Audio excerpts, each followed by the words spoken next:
Quebra. Quebra. Olá, pessoal. Estamos aqui em mais um episódio do nosso Star Médico Podcast. Se você quer nos acompanhar no Instagram, temos aqui no canto inferior da nossa tela o QR Code para que você possa aí nos achar.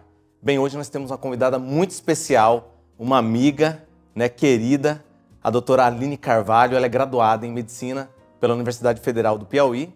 Ela possui também residência médica em Clínica Médica pelo Hospital Regional da Asa Norte, em Brasília.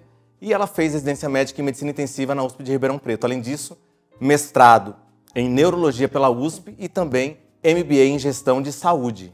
Aline, obrigado, viu, pela presença. Obrigado mesmo, viu? Vai ser muito bom o nosso papo hoje. Eu sou fã de você. Eu que sou teu fã, quero saber tudo hoje, né? Não só sobre a medicina intensiva, mas também um pouquinho da sua vida. Aline, me conta um pouquinho aí, como que foi essa questão com a medicina, como que tudo começou, né? Que a gente quer saber.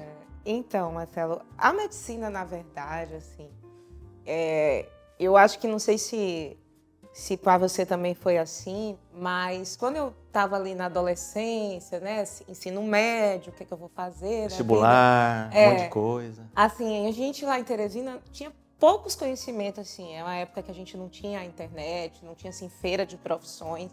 Então se falava muito medicina, direito, engenharia, alguns iam para arquitetura, assim, né, pelo pessoal que tinha uns dons artísticos de desenho, que não era meu caso. E é engraçado porque quando eu fui fazer o teste vocacional, deu para música. E aí a psicóloga da escola me chamou desesperada. Pelo amor de Deus, não faz vestibular para música, não. Eu falei, não, vou fazer não.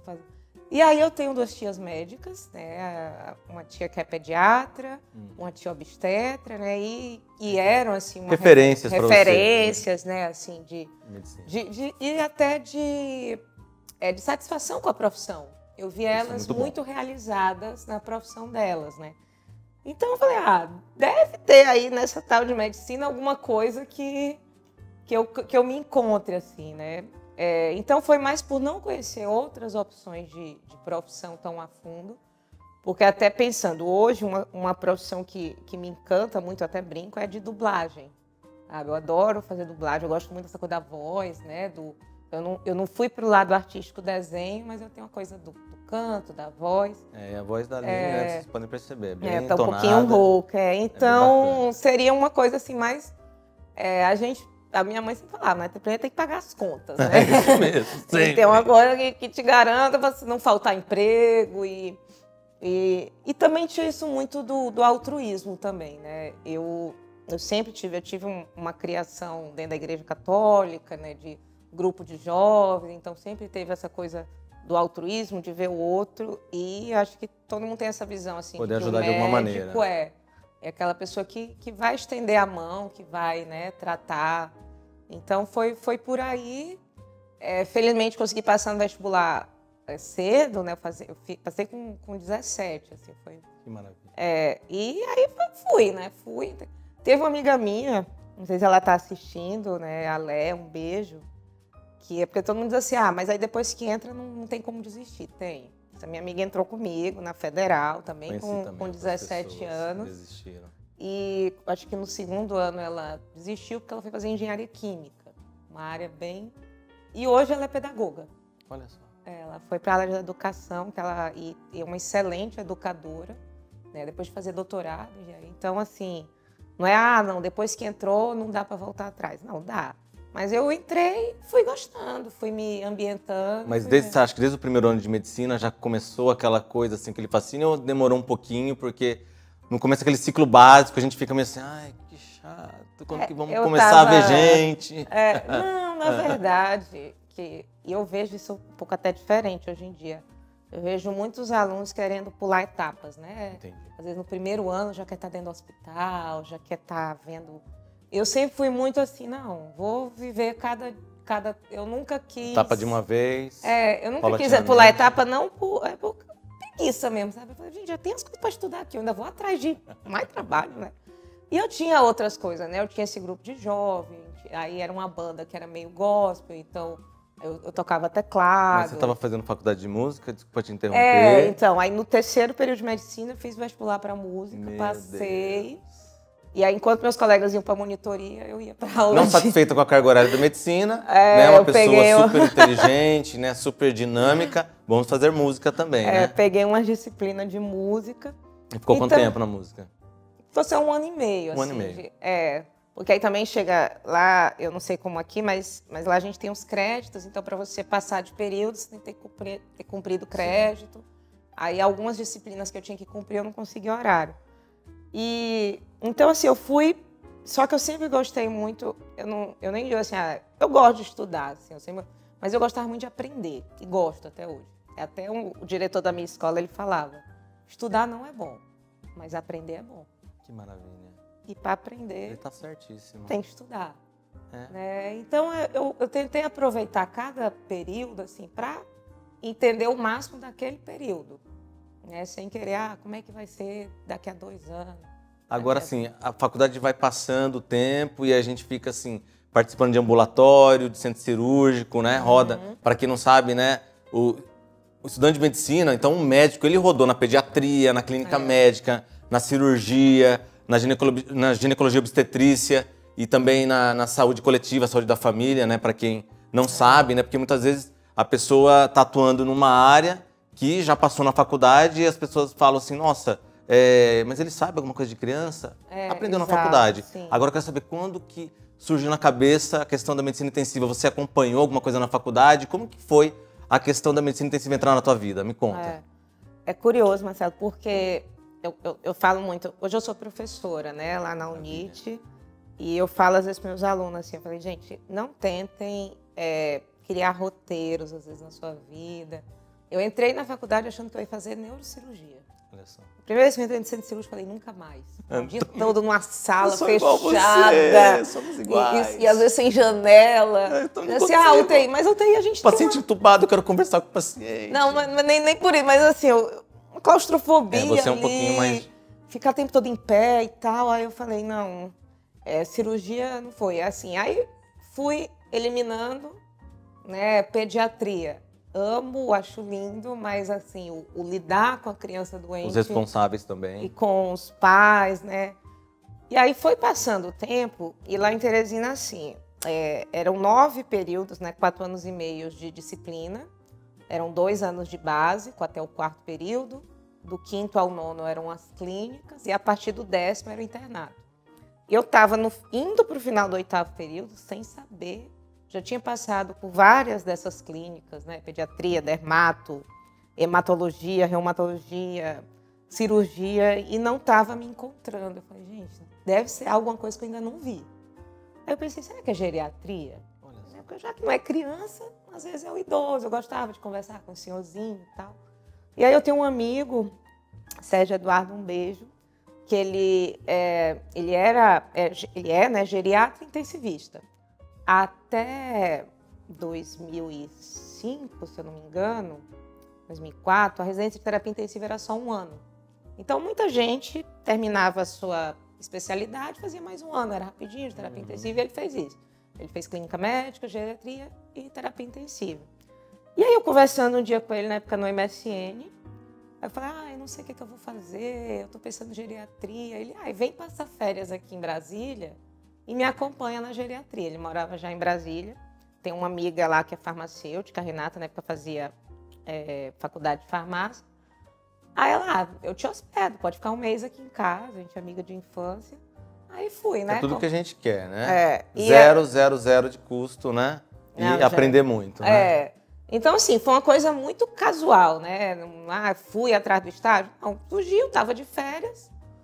Minha mãe disse que ia me dar as passagens, uma ajuda, fomos. E aí, quando eu cheguei lá, já mala e cuia, tudo. Não sei se fala isso aqui, mas lá no Piauí a gente fala muito mala e cuia, né? Aí, cheguei lá, o Sérgio me liga, Aline, não vai dar certo o estágio em geriatria. O hospital que eu trabalho como geriatra não aceita acadêmico. Aí eu, eita. Aí eu já estava lá, né? Não tinha como voltar. E 1 mês inteiro também, só de folga, assim, numa cidade que não é a sua... Ele, me acompanha na UTI. Aí eu falei, nossa, gente, UTI. E assim, isso era 2005 até. E muita gente hoje ainda tem muitas visões distorcidas sobre UTI. acadêmico de medicina também, eu já tinha noção zero, eu nunca tinha entrado numa UTI. Para mim era um lugar muito de mórbido, muito de morte, né? Eu tenho uma frase que eu falo muito, né? Antigamente as pessoas iam para a UTI para morrer, hoje as pessoas vão para a UTI para não morrer. Mas nessa época eu não sabia. E foi assim, ao acaso, a ideia era geriatria, não deu certo. Comecei a acompanhá-lo nos plantões, me encantei. Eu falo que a UTI é a minha Disneylândia, assim, porque tem tudo, né? Assim, se está faltando na UTI é porque já faltou no hospital inteiro. Né? Então, eu ficava muito angustiada, né? A gente fez faculdade pública, trabalho no SUS, mas acredito que praticamente todos os acadêmicos, mesmo faculdade privada, vivem muito no SUS. É muito angustiante você saber o que o paciente precisa, ou então pedir uma tomografia e ter que aguardar semanas. Lá em Teresina tinha muito isso nessa época. Assim, o paciente internava às vezes só para fazer uma tomografia. Tem que colocar dentro de uma ambulância para levar para um serviço para fazer um exame de imagem e voltar com o paciente grave. Esse paciente, quando está fora do ambiente da UTI, tudo é muito difícil, né? Conseguir um exame, conseguir uma medicação. Aí você passa o remédio para casa, o paciente não toma. Então eu senti essa angústia assim, meu Deus, eu sei o que tem que ser feito, mas ou falta no hospital, ou o paciente não usa, ou não tem acesso, e não tem, tinha tudo, assim. Tinha tudo e não dependia muito da vontade do paciente, né, assim. Sim. Ele estava ali, recebia, e essa coisa de ter o recurso para fazer me encantou muito, assim. E esse um mês, então, acabou transformando a tua cabeça. Virou a chave, já voltei para Teresina, vou ser intensivista. E faltava quanto tempo para terminar a faculdade? Foi no final do 8º, faltava 1 ano e meio. Então já começou a estudar para tentar aí a eu já clínica fui médica, atrás né? de intensivistas em Teresina para seguir, né? Para começar a acompanhar. Foi pouco, mas assim, para ter uma noção. Tem uma grande intensivista em Teresina, a doutora Patrícia Mello, que também é uma inspiração para mim, né? Por ser mulher, jovem, na época, assim. Também ainda é jovem hoje, doutora, desculpa. Mas assim, ainda lá tinha uma coisa assim, eu entrava na UTI, já tinha aqueles médicos mais antigos, cabelo branco, e ela assim, uma mulher jovem, tinha acabado de voltar dos Estados Unidos, ela fez residência lá, em terapia intensiva, e cheia assim, aí eu falei, gente, pronto, eu já tenho aí um norte, não sei como é que eu vou chegar lá, mas já tenho aí um caminho, né? E o engraçado é que você ficou um mês em Brasília e, de repente, clínica médica em Brasília. Que também, graças ao Sérgio. Quando eu estava para formar, e aí eu fui da comissão de formatura, e uma coisa também, né? Como eu te falei, eu sempre quis cumprir certinho. Eu sempre fui muito Caxias nessa coisa, assim, de não faltar aula, de não... A gente falava, eu não sei se era pirangá, mas tinha um termozinho que a gente usava quando ia matar as atividades, né, do internato. E eu não gostava, tipo assim, não, vou cumprir a carga horária. Aquela, vai que alguém me pega, ninguém me pega, mas no meu dia vai dar ruim. E aí eu fiquei muito focada em fazer o internato certinho, aí fui da comissão de formatura. Foi chegando perto da formatura, eu falei, meu Deus, eu vou trabalhar em quê? Eu queria trabalhar, porque para não ficar dependendo de mãe, para ter seu próprio dinheiro e tal, liberdade. Mas eu não me sentia preparada, por exemplo, para um pronto atendimento. O meu internato em pronto atendimento foi muito fraco por questões administrativas lá do Hospital Escola. Não queria PSF, porque ao contrário de você, eu não sou muito fã de paciente que conversa. Fui descobrindo, né? Eu sou mais, eu acho que eu sou mais numérica, assim, cálculo e raciocínio. Hoje já converso bem mais, assim, muito até com as famílias, tal. Mas aquela coisa consultório nunca foi minha praia, né? Já sabia. E aí eu estava assim, o que é que eu vou fazer? Ficar em casa só estudando para... Aí eu já sabia que eu não ia passar na residência, eu queria fazer, mas eu não tinha estudado o suficiente.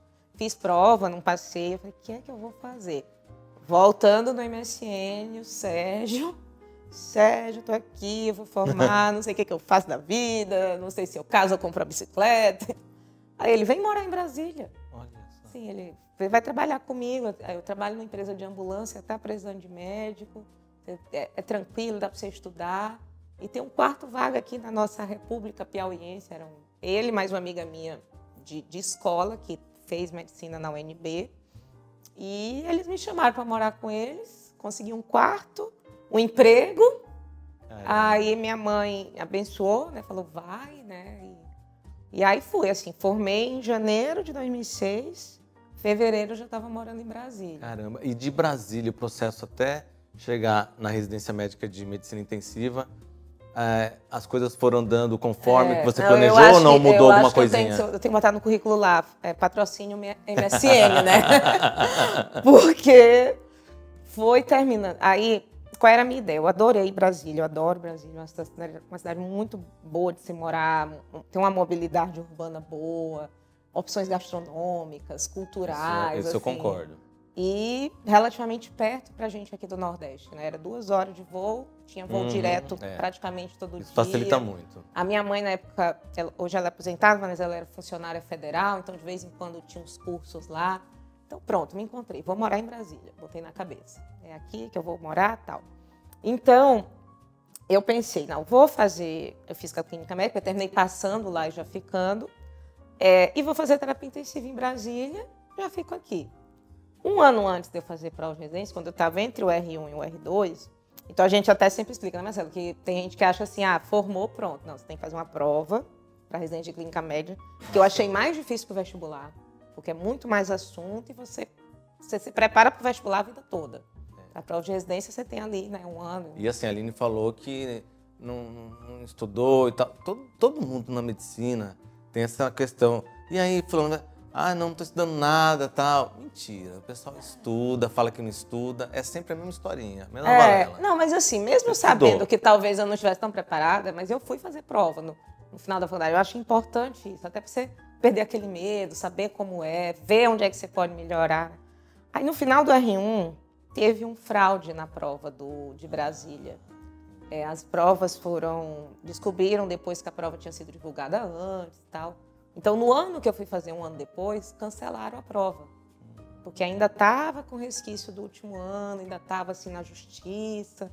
Então, só foi ter prova lá para fevereiro, março. Então, foi dando final do ano, né? A gente trocava no começo de fevereiro. Agora é março, mas a gente trocava no começo de fevereiro.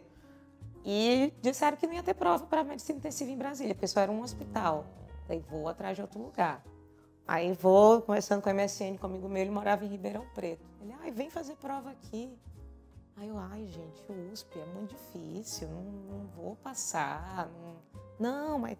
E isso, felizmente, mudou, mas porque nessa época, né, foi final de 2009, sobrava vaga para residência em terapia intensiva. Ainda era... E assim, não faz tanto tempo, né, mas as pessoas achavam que era uma especialidade, assim, de...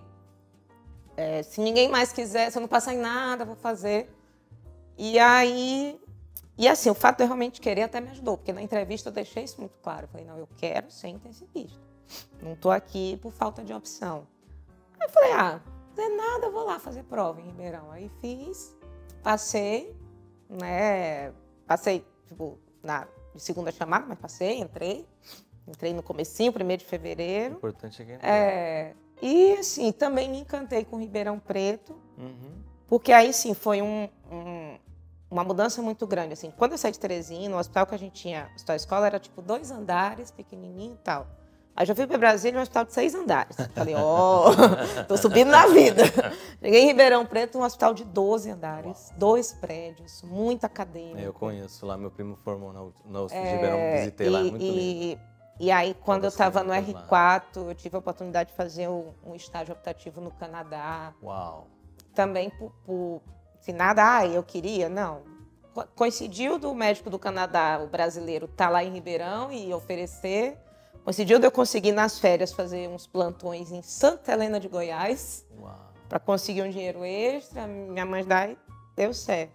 Então, isso eu falei, cara, que é muito bom para... Então, assim, é uma outra medicina, né? Então, Aline, importante você estar falando desse Instagram de vocês, é o @UTI Sem Segredos, é isso? Isso, @UTI Sem Segredos, tudo junto, sem pontos, sem underline. Para poder falar um pouquinho, né, o público poder entender, nós temos estudantes de medicina, pessoas que às vezes estão com parentes na UTI, para vocês entenderem um pouquinho, seguem lá o Instagram, né, para aprender um pouquinho todas essas vertentes, né, esse leque, né, de aprendizado, porque muitas vezes o pessoal acha, vai para a UTI, chama o padre, não é assim, não. A UTI ela está ali com vários profissionais, como nós falamos aqui, uma equipe multiprofissional, para melhorar o paciente, estabilizar o paciente, muitas vezes está com uma doença grave, mas a gente quer o quê? Fazer com que ele vá para o quarto, para a enfermaria, né, da melhor maneira possível, né, e que as coisas possam andar, né, como você estava comentando, né, o que você falou sobre a questão da medicina, que muitas vezes nós médicos olhamos a medicina de um jeito. Fala um pouquinho pra gente, Aline.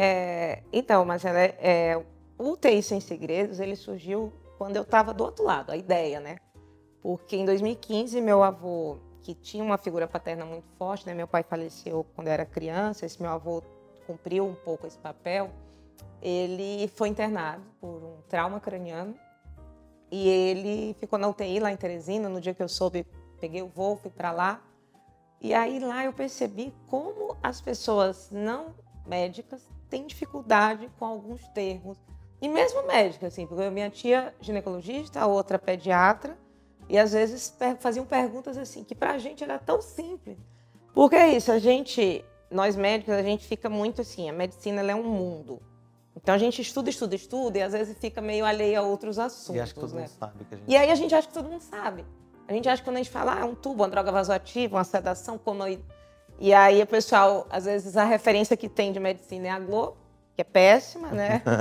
Então eu tinha que tentar explicar para minha família, ó, gente, sedação é isso, analgesia é isso, o coma é isso, não é coma induzido, é uma sedação que a gente fala assim, o tubo é assim. E aí eu falei, gente, como as pessoas têm dificuldade, né? E aí eu pensei, não, eu queria fazer uma coisa voltada para a família, para tirar essa imagem negativa da UTI, né, assim, de que não é um lugar de morte, até porque aquela frase que é clichê, né? Mas para morrer você pode estar atravessando a rua. Mas ali é o local em que há uma chance de reverter. Sim. Ou, se não, dar um fim digno ao paciente, né? Um fim de vida digno. Né?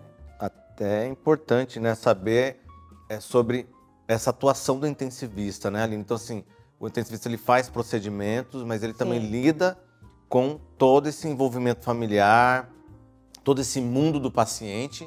E, assim, queria que você falasse um pouquinho sobre cuidados paliativos. Como que os cuidados paliativos são importantes ali na medicina intensiva e como que você faz com que os cuidados paliativos possam ali ter uma eficácia ali na UTI.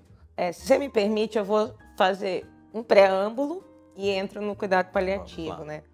Que hoje, até você falou, atuação do intensivista, né? Hoje a terapia intensiva ela já tem subespecialidades, né? Então, por exemplo, eu fiz o mestrado em neurologia porque eu também tinha feito uma pós em neurointensivismo, que é o intensivista que vai cuidar mais do paciente neurológico, neurocrítico.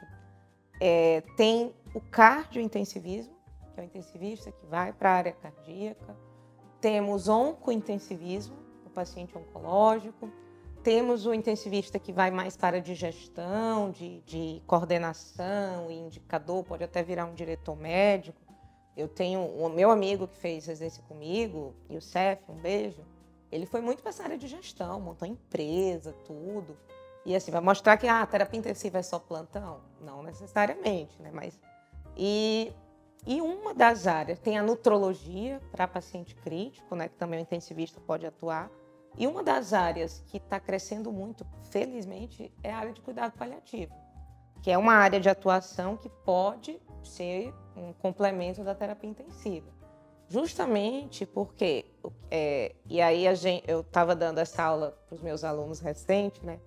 Aí lá, professora, mas cuidado paliativo a gente tinha que fazer assim, campanha na praça, em shopping, para as pessoas conhecerem. Por isso que nós temos o Star Médico podcast. Agora explica para o nosso público que não sabe muita coisa de medicina intensiva e cuidados paliativos. O que são os cuidados paliativos? E eu falo, gente, cuidado paliativo, vamos, antes de ir para a praça, tudo, vamos primeiro para o nosso público, aqui do Star Médico. Vamos primeiro entre nós, ou quem tem interesse na área, entender, para depois a gente querer que a família entenda, né? Então, o cuidado paliativo é um cuidado que você faz a um paciente que tem uma doença ameaçadora à vida. Então, você internou por uma infecção. Essa infecção pode ameaçar a sua vida? Então, você é um candidato a cuidado paliativo. Muita gente acha que o cuidado paliativo é que lá não tem mais nada que fazer, entra. Não. Hoje, o cuidado paliativo atua até na prevenção de doenças, até na fase pré-clínica, né? E visa, o paliar vem de manto, aquele que cobre, visa envolver o paciente. Uma vez eu ouvi uma frase que você vai concordar comigo, né? Especializar-se é entender cada vez mais sobre cada vez menos.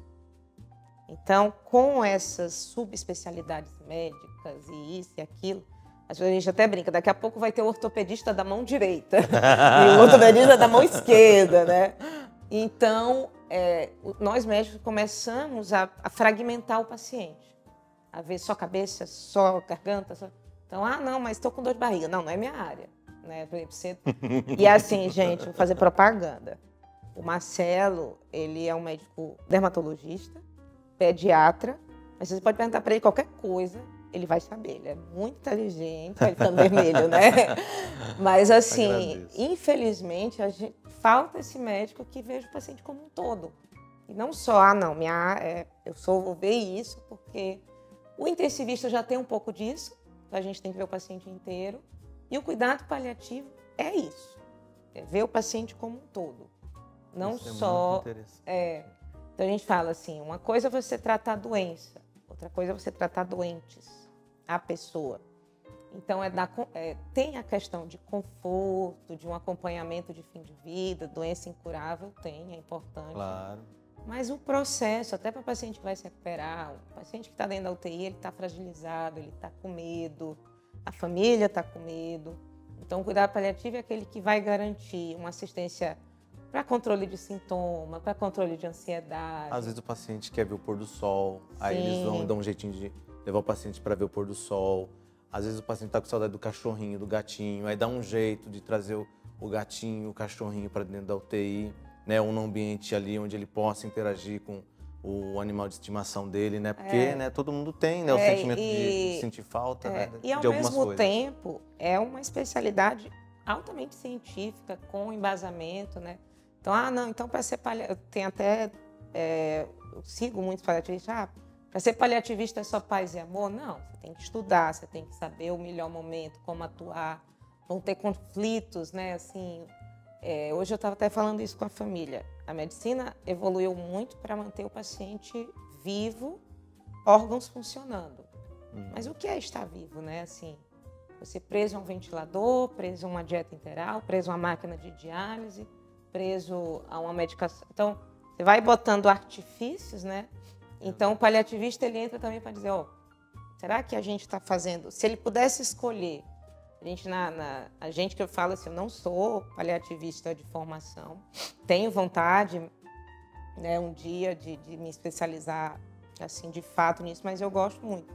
Então a gente fala muito no cuidado paliativo da cadeira vazia. Vai conversar com a família, você deixa uma cadeira vazia e fala, vamos fingir que seu fulano está aqui. O que é que ele falaria? Como é que ele queria ser tratado? O que é que vocês acham? Como ele queria...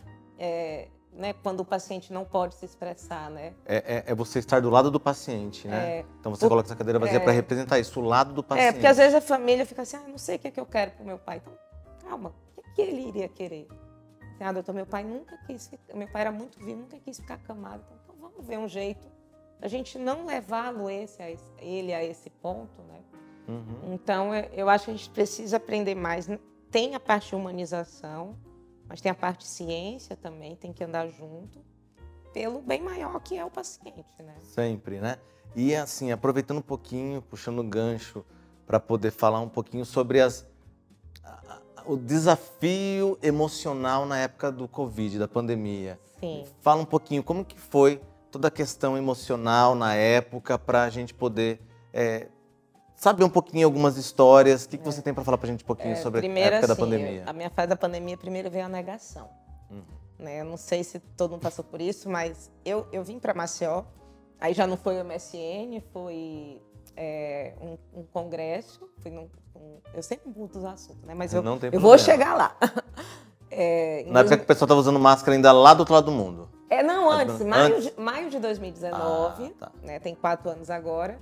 Estava num congresso de neurointensivismo em São Paulo, encontrei minha amiga Letícia Januzzi, neurologista, vou fazer propaganda, porque adoro.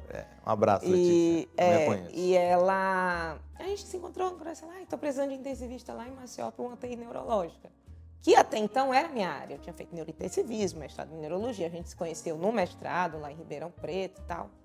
Falei, eu falei, ela não quer ir para Maceió? Eu falei, nossa. Aí, no tempo, eu já estava casada, conversei com meu marido. Vamos, não vamos e tal. Não, vamos. Praia, esse mar, né? Feio daqui de Maceió, só que não, né? Vocês também foram arrebatados por ele. Então, eu vim para Maceió para montar uma UTI neurológica. Ponto. Isso era agosto, setembro de 2019. Aí veio, né? Novembro, dezembro, a Wuhan na China e tal.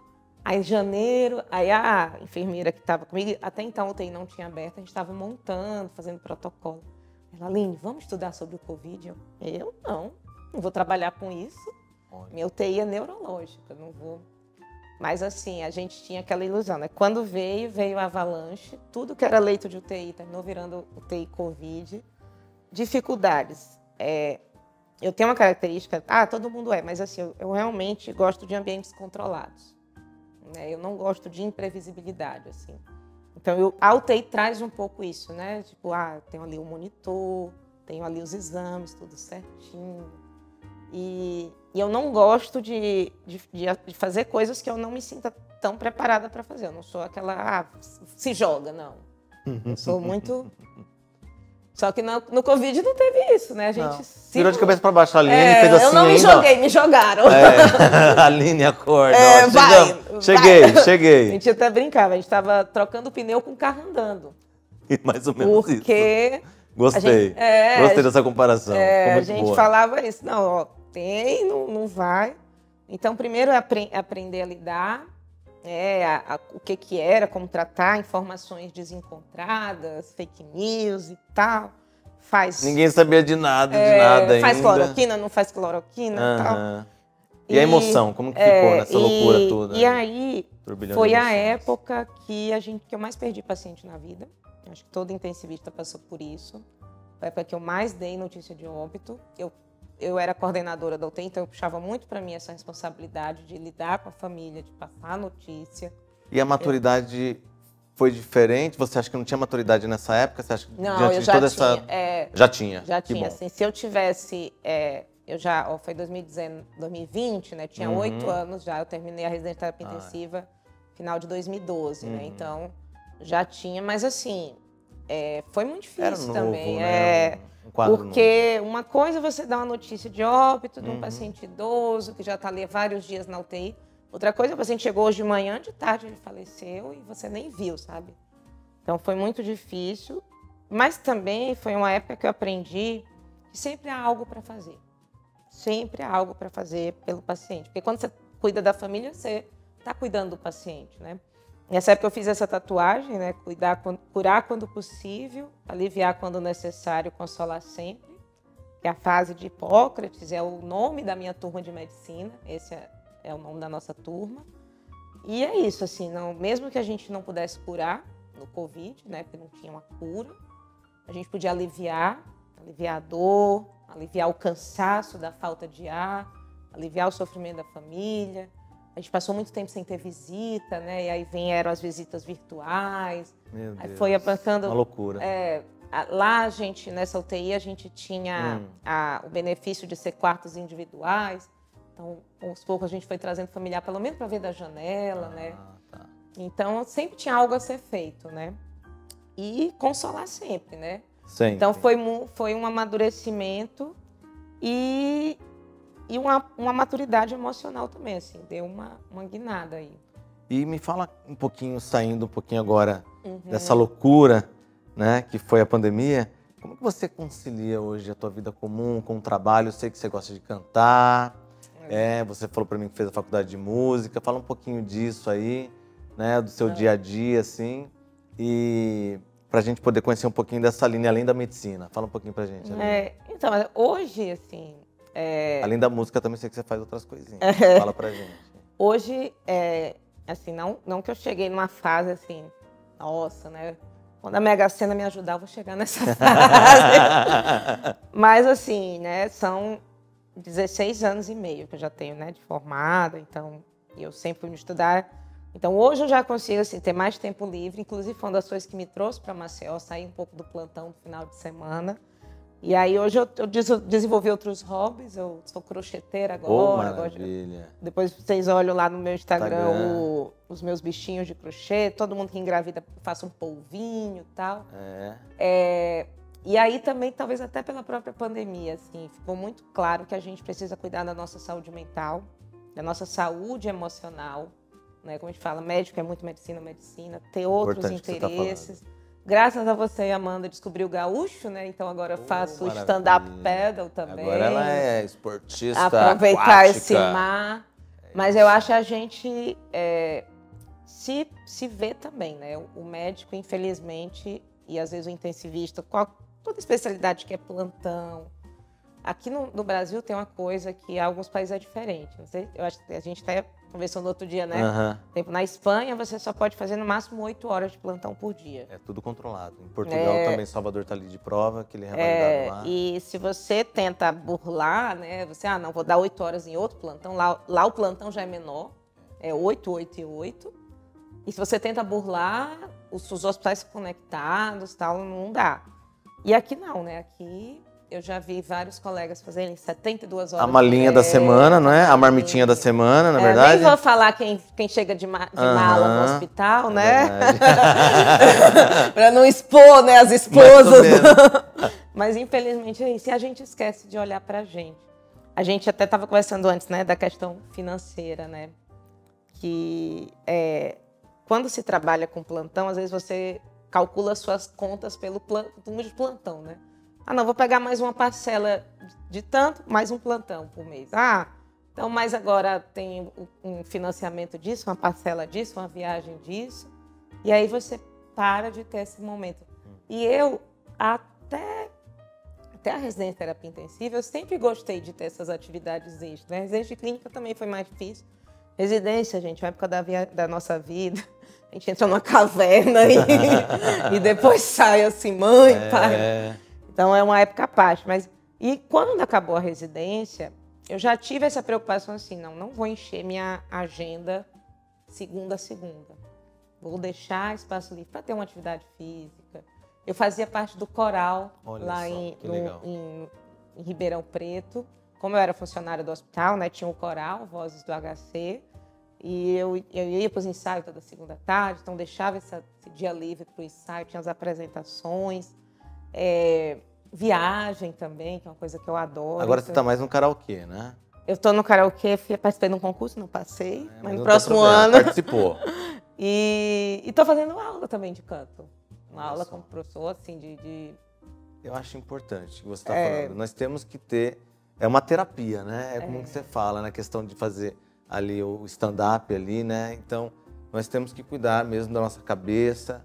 A gente trabalha bastante, muitas vezes a gente tem problema também para resolver, não só em casa, e financeiro também, né, para poder coordenar tudo isso e organizar as coisas. Então, assim, se cuide, né? Você que ainda está aí nessa loucura de plantão, de só trabalhar, saiba que a vida passa e a gente tem que ter um tempo de qualidade, né, com a pessoa que está próxima a nós e até mesmo a família, os amigos, né? Porque isso, até aquilo que a gente falou no início da conversa, né?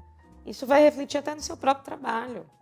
Você só trabalha, você já chega, vai trabalhar de cara amarrada, qualquer intercorrência vira um peso, você já vai atender de mau humor, na hora de falar é um mau humor.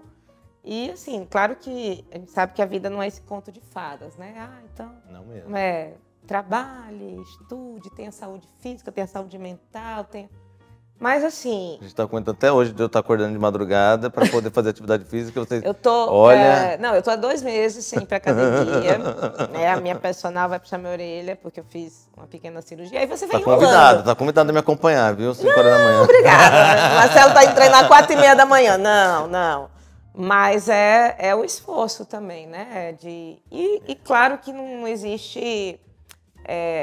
a nossa vida ela é um eterno sobe e desce. Vai ter hora que você vai estar... Por exemplo, eu também estou há uns dias sem ir para aula de canto, porque surgiram outras coisas. Aí tem uma época que você foca mais numa coisa.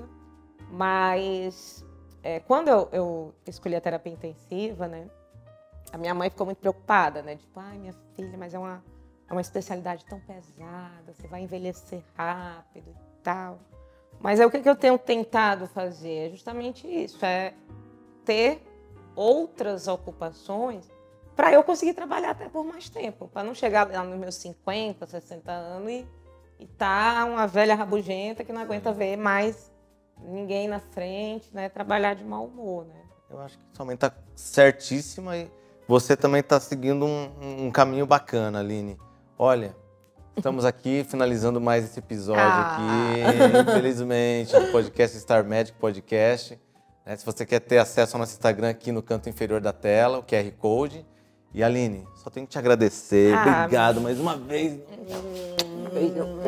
Nós vamos brindar aqui com a caneca. Sim. Tá certo? E esperamos vocês nos próximos episódios. Aí tem muita coisa bacana pela frente. E é isso aí, pessoal. Obrigado mais uma vez. Obrigado, Aline. Tchim, Tchau, tchim. tchau. Tchim, tchim. Tchau.